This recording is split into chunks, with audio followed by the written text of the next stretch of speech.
It's time for the Roots and Roots Show with your host, Greg Rashid, bringing you history and music from the Black American diaspora.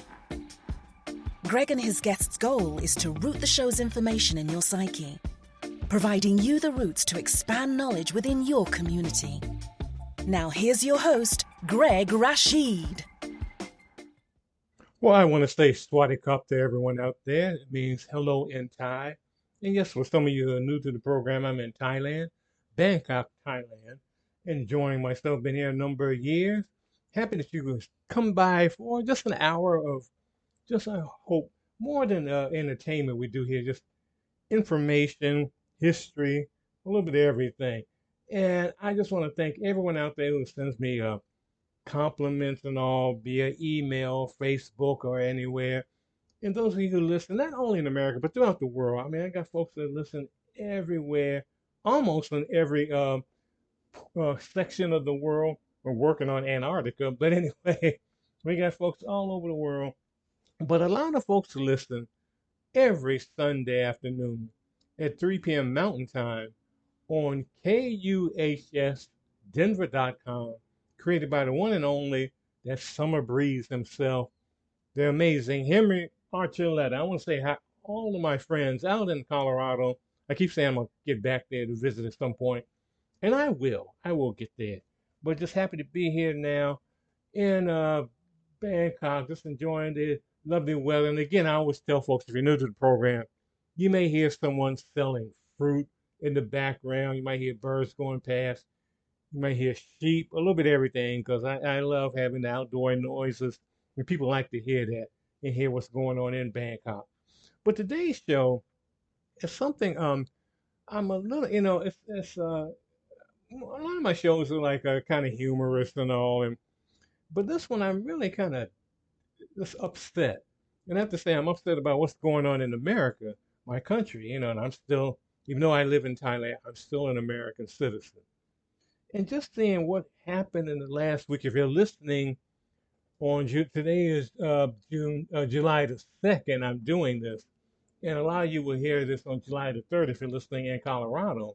And this is mainly for folks in America as far as what I'm going to be talking about. And this is what happened last week with the Supreme Court, basically striking down affirmative action, striking down the rights of gay folks to be able to go anywhere they want to shop somewhere, and they can be denied.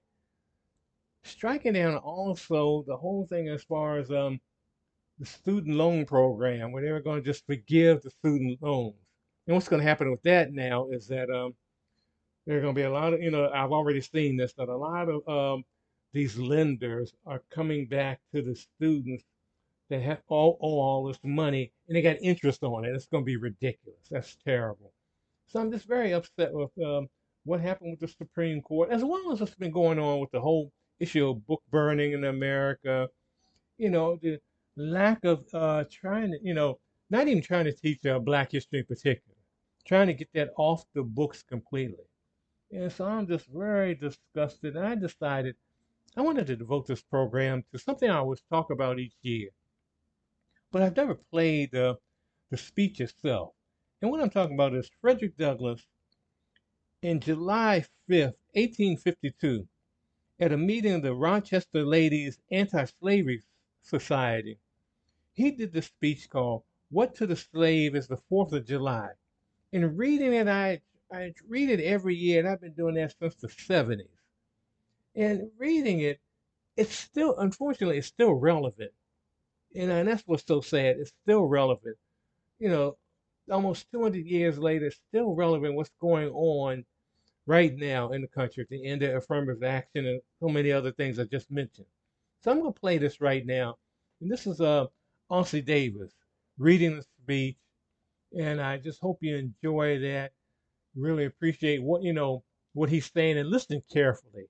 Really listening carefully to what Frederick Douglass is saying is interpreted by Ossie Davis. And by the way, Ossie Davis, if you don't know, did the eulogy for the funeral of El-Hajj Malik Shabazz, Malcolm X. So let's hear this right now on the Root and Root Show.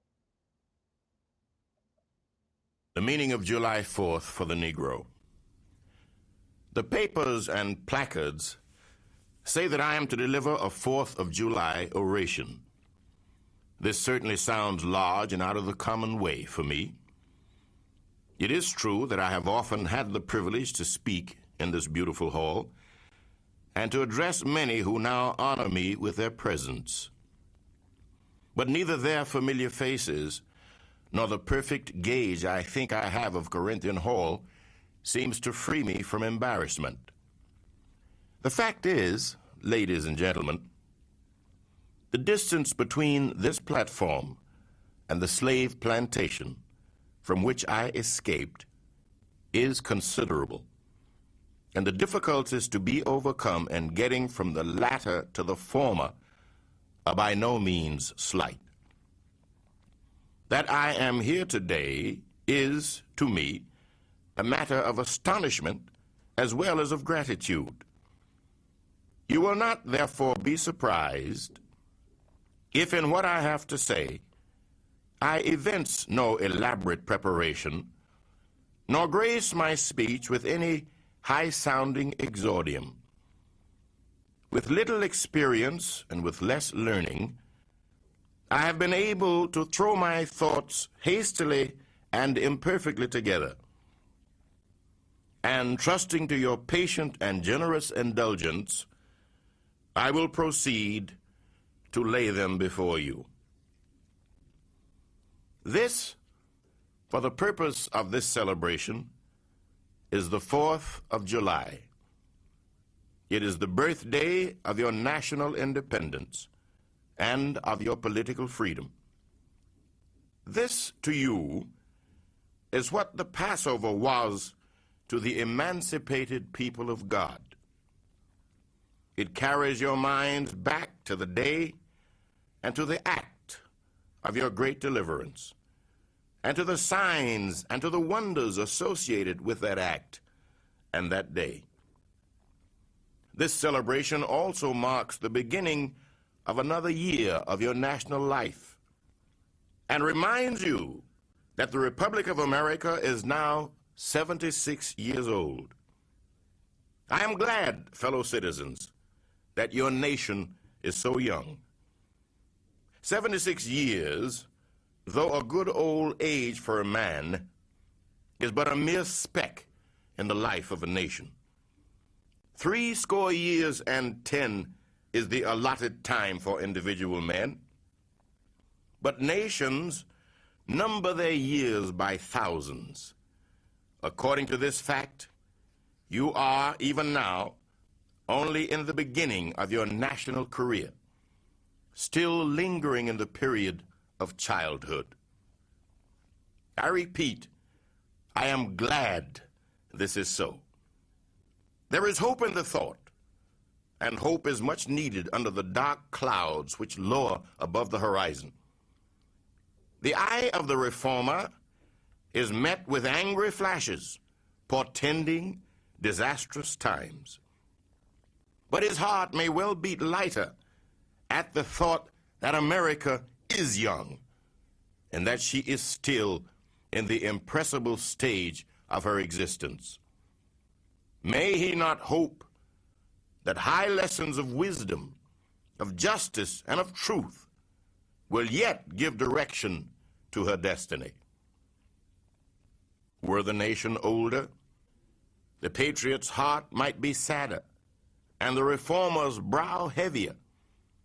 Its future might be shrouded in gloom, and the hope of its prophets go out in sorrow. There is consolation in the thought that America is young. Great streams are not easily turned from channels worn deep in the course of ages. They may sometimes rise in quiet and stately majesty and inundate the land, refreshing and fertilizing the earth with their mysterious properties. They may also rise in wrath and fury and bear away on their angry waves the accumulated wealth of years of toil and hardship. They, however, gradually flow back to the same old channel and flow on as serenely as ever. But while the river may not be turned aside, it may dry up and leave nothing behind but the withered branch and the unsightly rock, to howl in the abyss-sweeping wind the sad tale of departed glory. As with rivers, so with nations. Fellow citizens, I am not wanting in respect for the fathers of this republic. The signers of the Declaration of Independence were brave men. They were great men, too, great enough to give frame to a great age. It does not often happen to a nation to raise at one time such a number of truly great men. The point from which I am compelled to view them is not certainly the most favorable. And yet, I cannot contemplate their great deeds with less than admiration. They were statesmen, patriots, and heroes, and for the good they did, and the principles they contended for, I will unite with you to honor their memory. They loved their country better than their own private interests. And though this is not the highest form of human excellence, all will concede that it is a rare virtue, and that when it is exhibited, it ought to command respect. He who will intelligently lay down his life for his country is a man whom it is not in human nature to despise.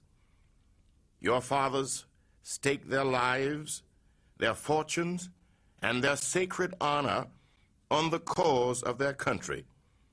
In their admiration of liberty, they lost sight of all other interest.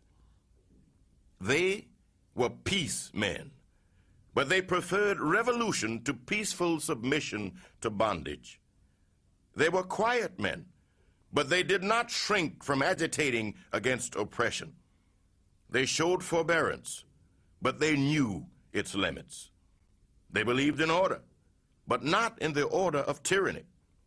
With them, nothing was settled that was not right. With them, justice, liberty, and humanity were final, not slavery and oppression. You may well cherish the memory of such men. They were great in their day and generation. Their solid manhood stands out the more as we contrast it with these degenerate times. How circumspect, exact, and proportionate were all their movements. How unlike the politicians of an hour. Their statesmanship looked beyond the passing moment and stretched away in strength into the distant future. They seized upon eternal principles and set a glorious example in their defense. Mark them. Fully appreciating the hardships to be encountered, firmly believing in the right of their cause, honorably inviting the scrutiny of an onlooking world, reverently appealing to heaven to attest their sincerity, soundly comprehending the solemn responsibility they were about to assume, wisely measuring the terrible odds against them, your fathers, the fathers of this republic, did most deliberately, under the inspiration of a glorious patriotism and with a sublime faith in the great principles of justice and freedom, lay deep the cornerstone of the national superstructure, which has risen and still rises in grandeur around you. Of this fundamental work, this day is the anniversary. Our eyes are met with demonstrations of joyous enthusiasm. Banners and pennants wave exultingly on the breeze. The din of business, too, is hushed. Even Mammon seems to have quitted his grasp on this day. The ear-piercing fife and the stirring drum unite their accents with the ascending peal of 1,000 church bells. Prayers are made, hymns are sung, and sermons are preached in honor of this day. while the quick martial tramp of a great and multitudinous nation, echoed back by all the hills, valleys, and mountains of a vast continent, bespeak the occasion one of thrilling and universal interest, a nation's jubilee. Fellow citizens, pardon me. Allow me to ask, why am I called upon to speak here today? What have I, or those I represent, to do with your national independence? Are the great principles of political freedom and of national justice embodied in that Declaration of Independence extended to us? And am I, therefore, called upon to bring our humble offering to the national altar and to confess the benefits and express devout gratitude for the blessings resulting from your independence to us? Would to God, both for your sakes and ours, that an affirmative answer could be truthfully returned to these questions. Then would my task be light and my burden easy and delightful. For who is there so cold that a nation's sympathy could not warm him? Who so obdurate and dead to the claims of gratitude that would not thankfully acknowledge such priceless benefits? Who so stolid and selfish that would not give his voice to swell the hallelujahs of a nation's jubilee when the chains of servitude had been torn from his limbs? I am not that man. In a case like that, the dumb might eloquently speak, and the lame man leap as an hart. But such is not the state of the case. I say it with a sad sense of disparity between us. I am not included within the pale of this glorious anniversary. Your high independence only reveals the immeasurable distance between us. The blessings in which you, this day, rejoice are not enjoyed in common. The rich inheritance of justice, liberty, prosperity, and independence bequeathed by your fathers is shared by you, not by me. The sunlight that brought light and healing to you has brought stripes and death to me.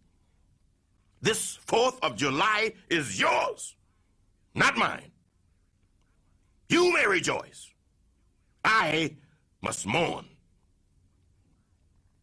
To drag a man in fetters into the grand illuminated temple of liberty and call upon him to join you in joyous anthems were inhuman mockery and sacrilegious irony. Do you mean, citizens, to mock me by asking me to speak today?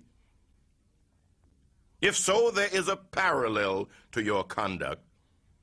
And let me warn you that it is dangerous to copy the examples of a nation whose crimes, towering up to heaven, were thrown down by the breath of the Almighty, burying that nation in irrevocable ruin. I can today take up the plaintive lament of a peeled and woe-smitten people. By the rivers of Babylon, there we sat down. Yea, we wept when we remembered Zion. We hanged our harps upon the willows in the midst thereof. For there, they that carried us away captive required of us a song, and they that wasted us required of us mirth, saying, sing us one of the songs of Zion. How shall we sing the Lord's song in a strange land? If I forget thee, O Jerusalem, let my right hand forget her cunning. If I do not remember thee, let my tongue cleave to the roof of my mouth.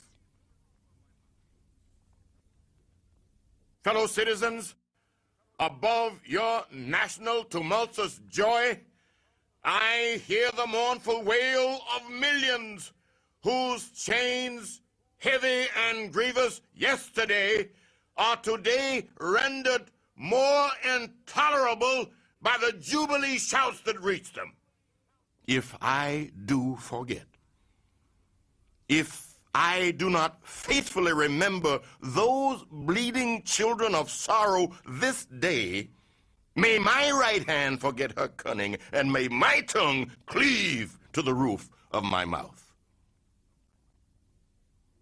To forget them, to pass lightly over their wrongs, and to chime in with the popular theme would be treason most scandalous and shocking, and would make me a reproach before God and the world. My subject, then, fellow citizens, is American slavery. I shall see this day and its popular characteristics from the slave's point of view. Standing there, identified with the American bondman, making his wrongs mine, I do not hesitate to declare with all my soul that the character and conduct of this nation never looked blacker to me than on the 4th of July. Whether returned to the declarations of the past or to the professions of the present, the conduct of the nation seems equally hideous and revolting. America is false to the past, false to the present, and solemnly binds herself to be false to the future. Standing with God and the crushed and bleeding slave on this occasion, I will, in the name of humanity, which is outraged, in the name of liberty, which is fettered, in the name of the Constitution and the Bible, which are disregarded and trampled upon, dare to call in question and to denounce with all the emphasis I can command everything that serves to perpetuate slavery, the great sin and shame of America. I will not equivocate. I will not excuse. I will use the severest language I can command. And yet not one word shall escape me that any man whose judgment is not blinded by prejudice, or who is not at heart a slaveholder, shall not confess to be right and just. But I fancy I hear someone of my audience say, it is just in this circumstance that you and your brother abolitionists fail to make a favorable impression on the public mind. Would you argue more and denounce less? Would you persuade more and rebuke less? Your cause would be much more likely to succeed.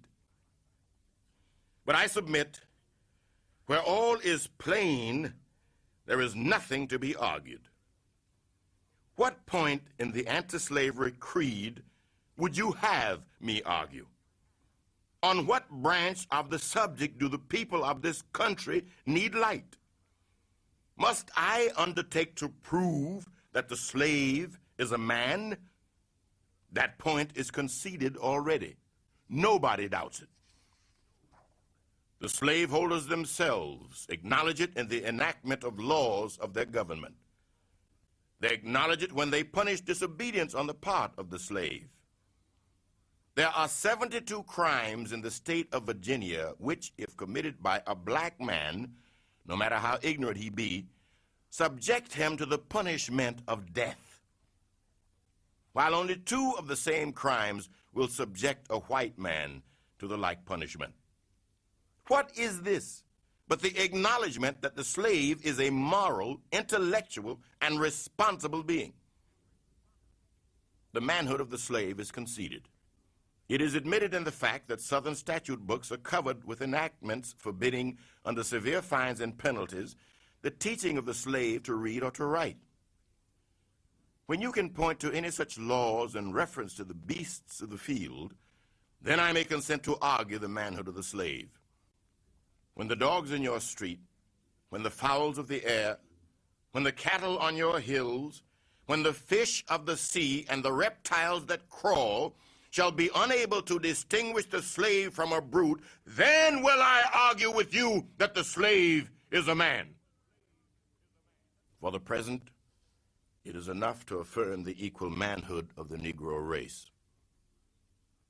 Is it not astonishing that while we are plowing, planting, and reaping, using all kinds of mechanical tools, erecting houses, constructing bridges, building ships, working in metals of brass, iron, copper, silver, and gold, that while we are reading, writing, and ciphering, acting as clerks, merchants, and secretaries, having among us lawyers, doctors, ministers, poets, authors, editors, artists, and teachers, that while we are engaged in all manner of enterprises common to other men, digging gold in California, capturing the whale in the Pacific, feeding sheep and cattle on the hillside, living, moving, acting, thinking, planning, living in families as husbands, wives, and children, and, above all, confessing and worshiping the Christian's God,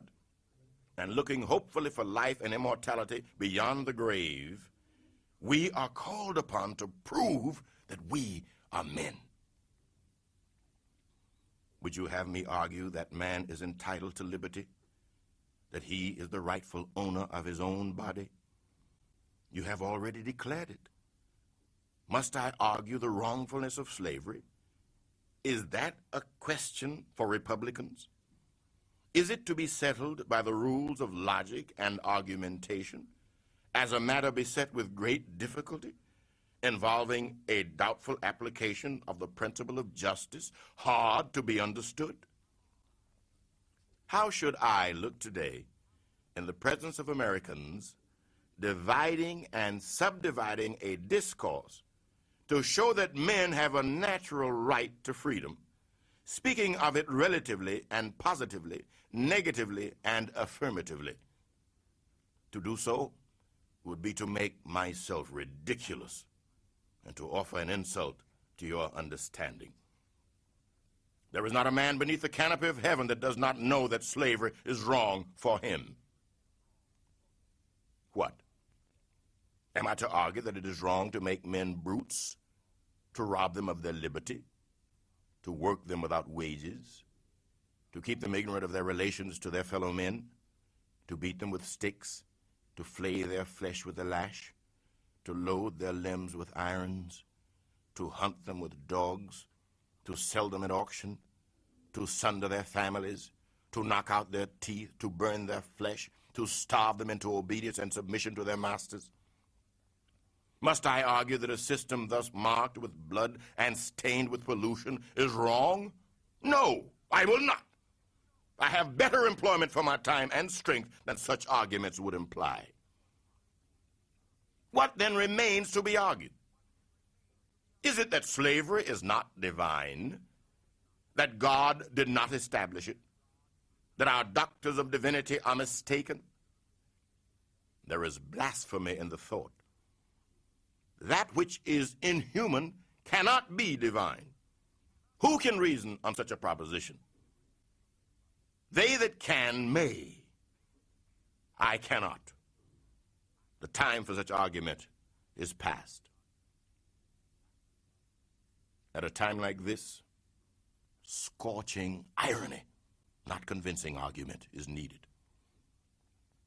Oh, had I the ability and could reach the nation's ear, I would today pour out a fiery stream of biting ridicule, blasting reproach, withering sarcasm, and stern rebuke. For it is not light that is needed, but fire.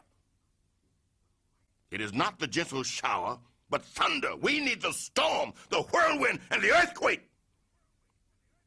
The feeling of the nation must be quickened. The conscience of the nation must be roused. The propriety of the nation must be startled. The hypocrisy of the nation must be exposed, and its crimes against God and man must be proclaimed and denounced.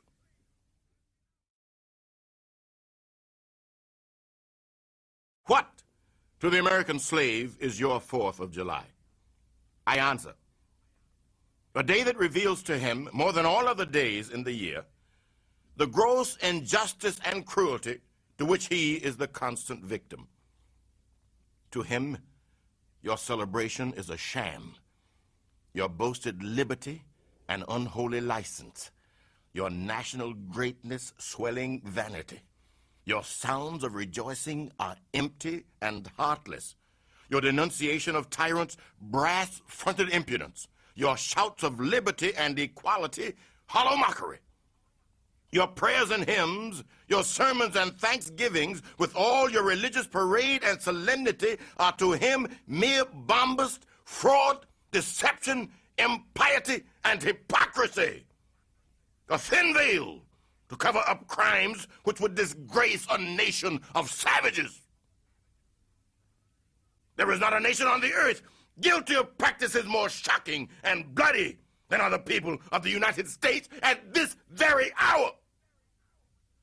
Go where you may, search where you will, roam through all the monarchies and despotisms of the old world, travel through South America, search out every abuse, and when you have found the last, lay your facts by the side of the everyday practices of this nation, and you will say with me that for revolting barbarity and shameless hypocrisy, America reigns without a rival.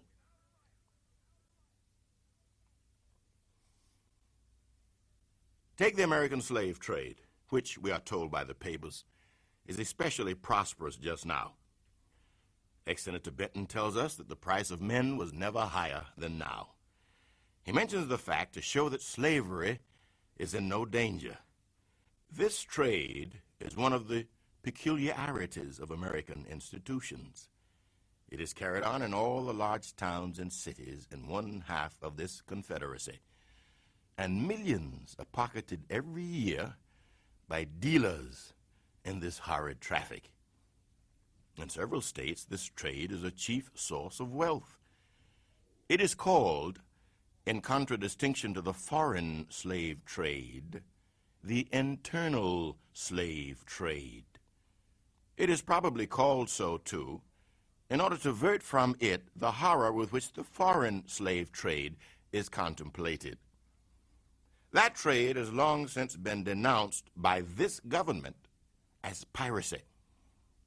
It has been denounced with burning words from the high places of the nation as an execrable traffic. To arrest it, to put an end to it, this nation keeps a squadron at immense cost on the coast of Africa.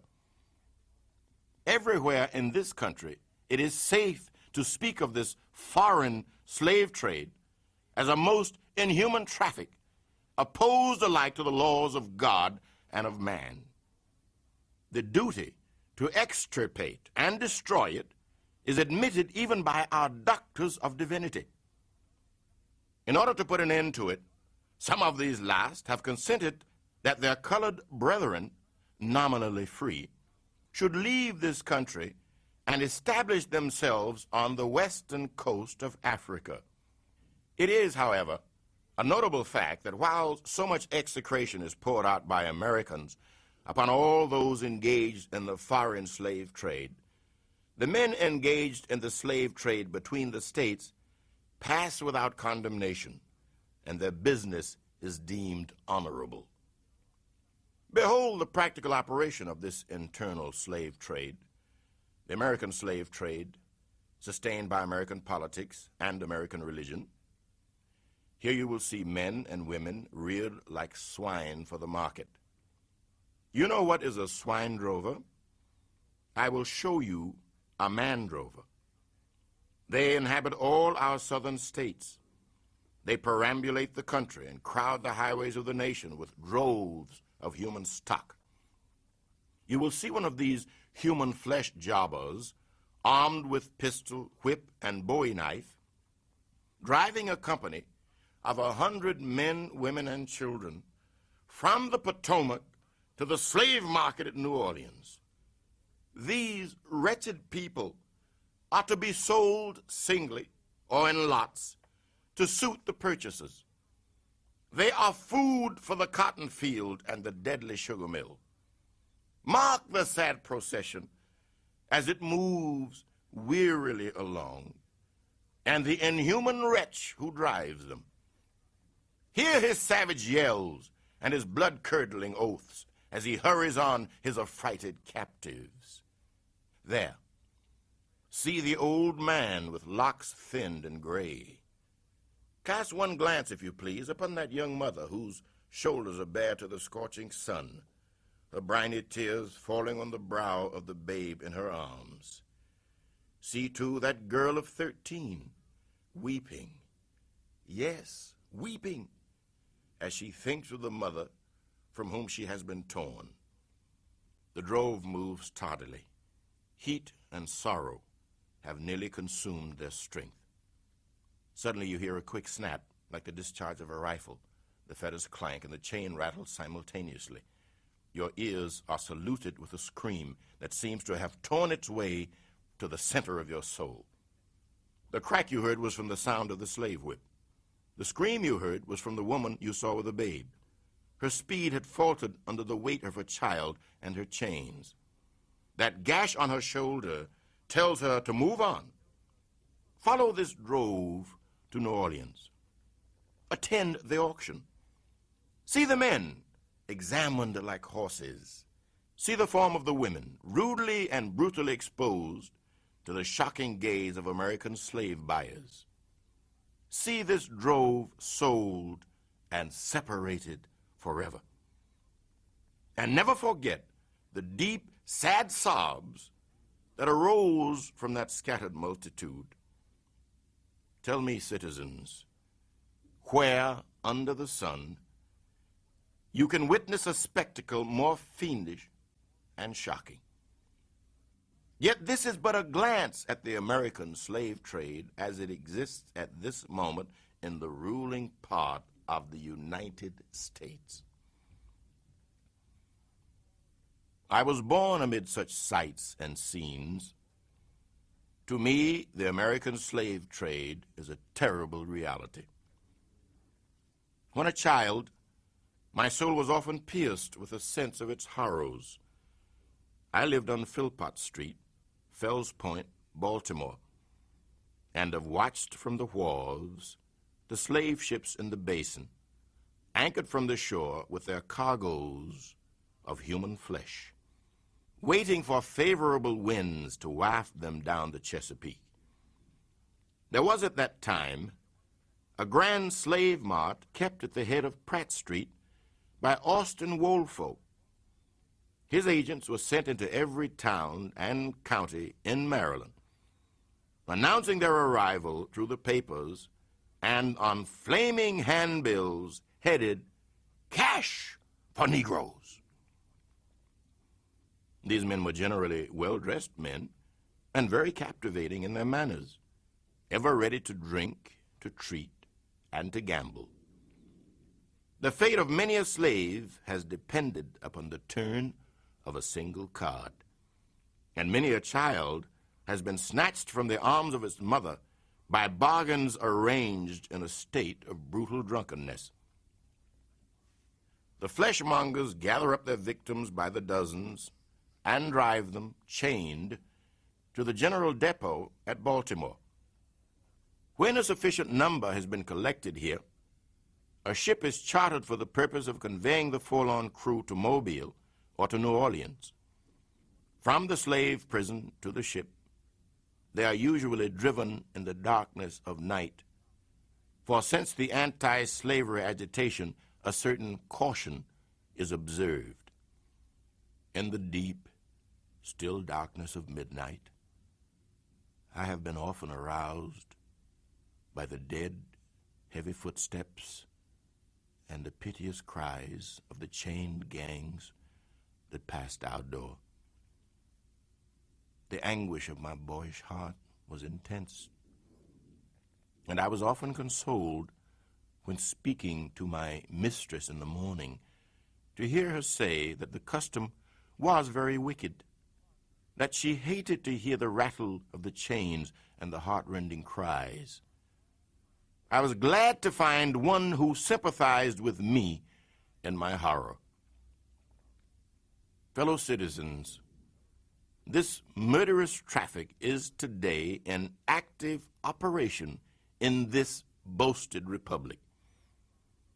In the solitude of my spirit, I see clouds of dust raised on the highways of the South. I see the bleeding footsteps. I hear the doleful wail of fettered humanity on the way to the slave markets, where the victims are to be sold like horses, sheep, and swine, knocked off to the highest bidder. There I see the tenderest ties ruthlessly broken to gratify the lust, caprice, and rapacity of the buyers and sellers of men. My soul sickens at the sight. Is this the land your fathers loved, the freedom which they toiled to win? Is this the earth whereon they moved? Are these the graves they slumber in? Americans, your Republican politics, not less than your Republican religion, are flagrantly inconsistent. You boast of your love of liberty, your superior civilization, and your pure Christianity, while the whole political power of the nation, as embodied in the two great political parties, is solemnly pledged to support and perpetuate the enslavement of 3 millions of your countrymen. You hurl your anathemas at the crowned head tyrants of Russia and Austria, and pride yourselves on your democratic institutions, while you yourselves consent to be mere tools and bodyguards of the tyrants of Virginia and Carolina. You invite to your shores fugitives of oppression from abroad. Honor them with banquets. Greet them with ovations. Cheer them. Toast them. Salute them. Protect them. And pour out your money to them like water. But the fugitive from your own land, you advertise, hunt, arrest, shoot, and kill. You glory in your refinement and your universal education. Yet you maintain a system as barbarous and dreadful as ever stained the character of a nation. A system begun in avarice, supported in pride, and perpetuated in cruelty. You shed tears over fallen Hungary and make the sad story of her wrongs the theme of your poets, statesmen, and orators, till your gallant sons are ready to fly to arms to vindicate her cause against the oppressor. But in regards to the 10,000 wrongs of the American slave, you would enforce the strictest silence and hail him as an enemy of the nation who dares to make those wrongs the subject of public discourse. You are all on fire at the mention of liberty for France or for Ireland, but are cold as an iceberg at the thought of liberty for the enslaved of America. You discourse eloquently on the dignity of labor, yet you sustain a system which in its very essence casts a stigma upon labor. You can bare your bosom to the storm of British artillery to throw off a 3-penny tax on tea, and yet wring the last hard-earned farthing from the grasp of the black laborer of your country. You profess to believe that of one blood God made all nations of men to dwell on the face of the earth, and hath commanded all men everywhere to love one another. Yet you notoriously hate and glory in your hatred all men whose skins are not colored like your own. You declare before the world, and are understood by the world to declare, that you hold these truths to be self-evident, that all men are created equal and are endowed by their Creator with certain unalienable rights, and that among these are life, liberty, and the pursuit of happiness. And yet you hold securely in a bondage which, according to your own Thomas Jefferson, is worse than ages of that which your fathers rose in rebellion to oppose a seventh part of the inhabitants of your country. Fellow citizens, I will not enlarge further on your national inconsistencies. The existence of slavery in this country brands your republicanism as a sham, your humanity as a base pretense, and your Christianity a lie. It destroys your moral power abroad. It corrupts your politicians at home. It saps the foundation of religion. It makes your name a hissing and a byword to a mocking earth. It is the antagonistic force in your government. The only thing that seriously disturbs and endangers your union.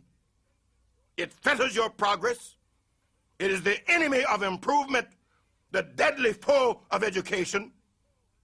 It fosters pride. It breeds insolence. It promotes vice. It shelters crime. It is a curse to the earth that supports it. And yet, you cling to it as if it were the sheet anchor of all your hopes. Oh, be warned. Be warned.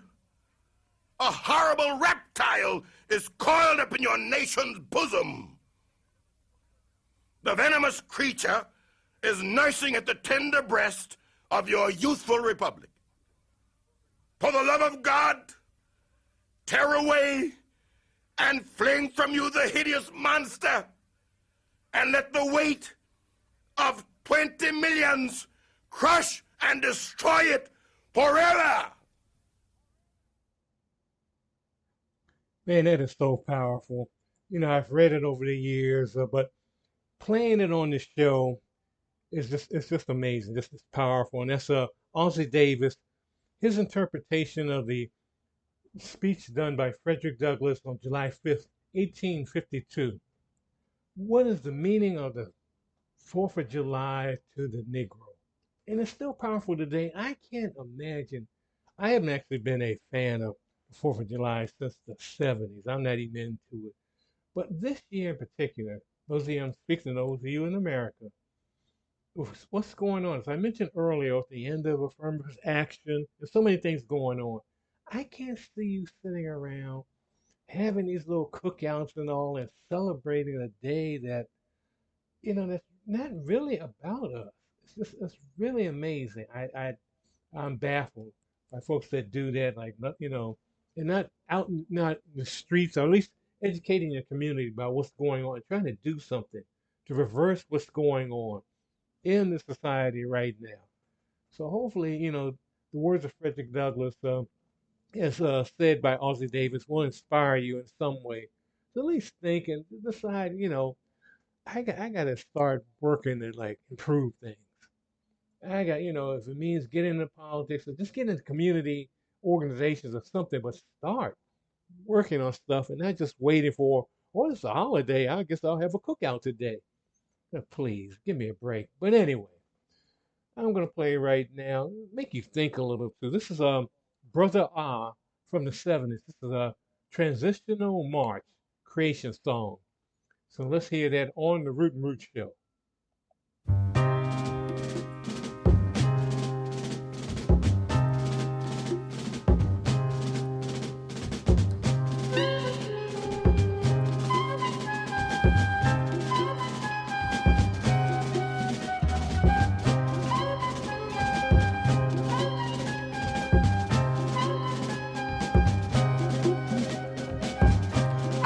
Not afraid. Standing beneath the sun of the Creator, I am a reflection of that radiant light. I am not afraid. Drenched in the bath of eternal joy, I am the curve of the smile of the lightened brow. Moving to the pulse of vibrant rhythm, I am the primal beat of the unburdened heart. I am not afraid. Cooled by the breeze of celestial breath, I am a leaf carried miles by a single exhalation, yet not afraid to fall. Secure in the embrace of omnipresence, I am away from Caesar's parents wherever he turns, who knows he is not alone. I am not afraid, protected by the power of the divine intellect, unfolding every moment as knowledge opens me, perceiving more each day the true meaning of the ancients when they said, I am that, thou art that, all this is that. Marveling at the perfection of a creator who can say, I am one, maybe I become many. I am humbled, for I know that I am but a petal on the ever-rejuvenating bud of life. That's right, I'm not afraid, for fear is born in ignorance, and each breath I take pulls me closer to the truth. Each step I take erases a little more dust from my lenses. I am not afraid. Creation is my birth. My hand is held by my ever-forgiving partner. The Creator is my candle. Though changes come so fast that every day seems to be an unwritten script, I am not afraid, for I know that what I cannot see is known in the record of glorious silence, and we are all being guided. I have learned to trust. Calamities may come, but daily I draw closer to the eye of the storm. Better able to work and create, I have learned to love.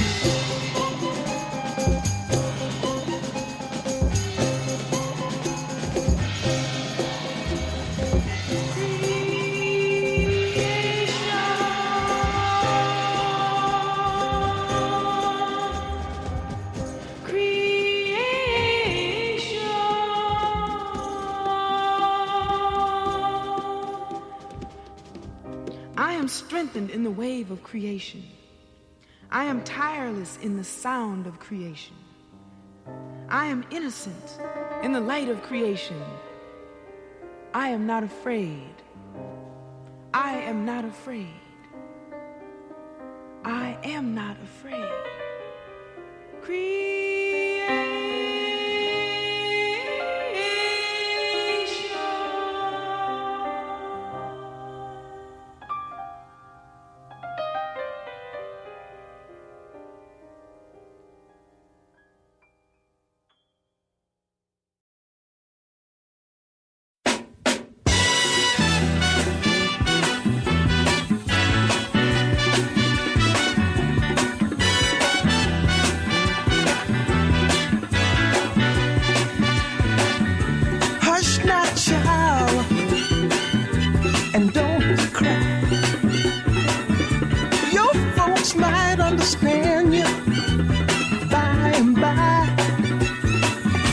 Just move on up toward your destination.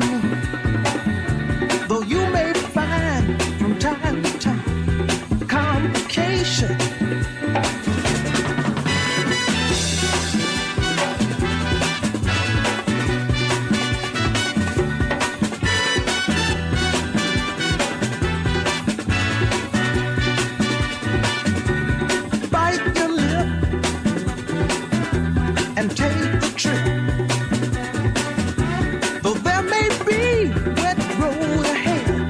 Cannot slip. Just move on up. For peace you'll find into the steeple of beautiful people where there's only one kind. So hush now, child, and don't cry. Your folks might understand you by and by.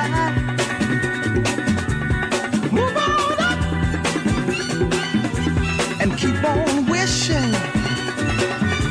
Remember your dream is your only scheme. So keep on pushing.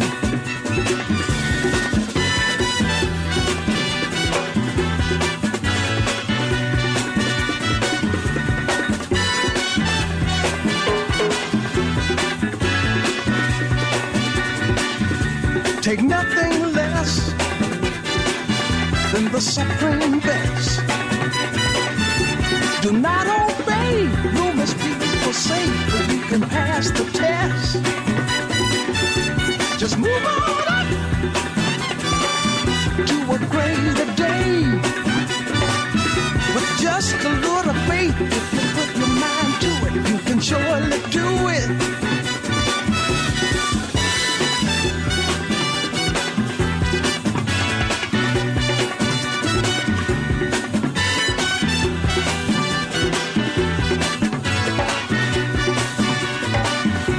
Just move on up. Move on up. We move on up. Watch out, but just move on up. We move on up. Move on up.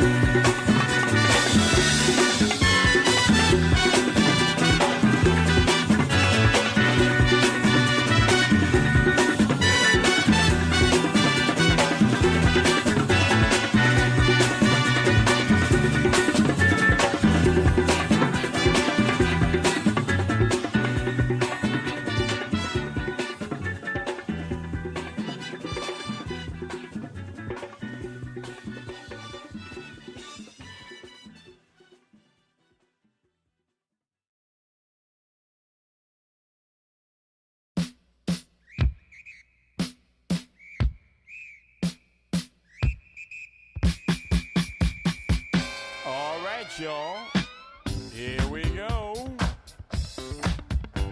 You just clap your hands and you stomp your feet, cause you're listening to the sound of the show shot beat. I'm the K-I-N-G, the C-I-M, King Tim the Third, and I am him, just me, Fat, and the crew. We're doing it all just for you. We're strong as an ox and tall as a tree. We can rock it so viciously. We throw the highs in your eyes, the bass in your face. We're the funk machines that rock the human race. Skate down, boogie shot. Come on, girl, let's do the rock. Slam, dunk, do the jerk.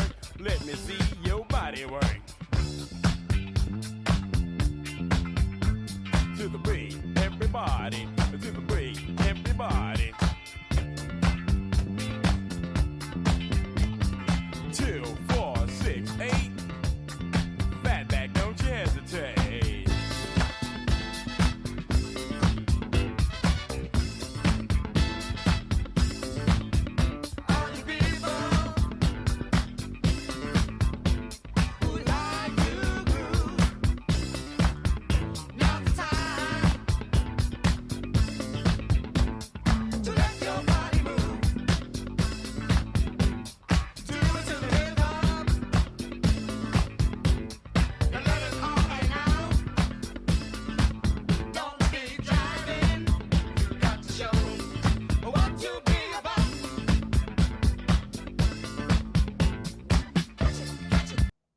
And of course, there will be people who just want to dance on the holiday.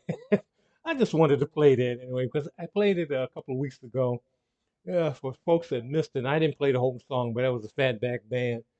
King Tim III, Personality Jock, the first recorded hip hop song, 1979. You know, if you missed my previous show about that, talking about the history of hip hop, thought I'd play a little bit of that again because some folks out there saying, I want to hear some party music. But, you know, serious times now. You got to think about it. I played before this, Curtis Mayfield, the great Curtis Mayfield, and Move On Up. Because we got to improve ourselves. You can't just sit back and say, oh, they've ended affirmative action. They've done this. They're burning books. They won't allow black history in the schools and all. We got to move on up. And we started to set off, by the way, with Brother and Transitional March. Creation song. Got to transition yourself. Got to change now. Got to get out in the streets. Got to do something. Helping your community and all. But we got to get out of here right now. This is Greg Rashid again with the Root and Root Show. Go in love and go in peace. Help someone along the way. And really start educating yourself, your community. And remember to love yourself. Look in the mirror each morning and love yourself. And say that you love yourself. Because if you can't love yourself, you can't love anybody. You can't help your community. You can't do anything. So again, this is Greg Rashid, Root and Root Show. We'll see you next time. Take care, go in love, and go in peace. Thanks for tuning in. See you next time. And remember, spread the knowledge, share the power.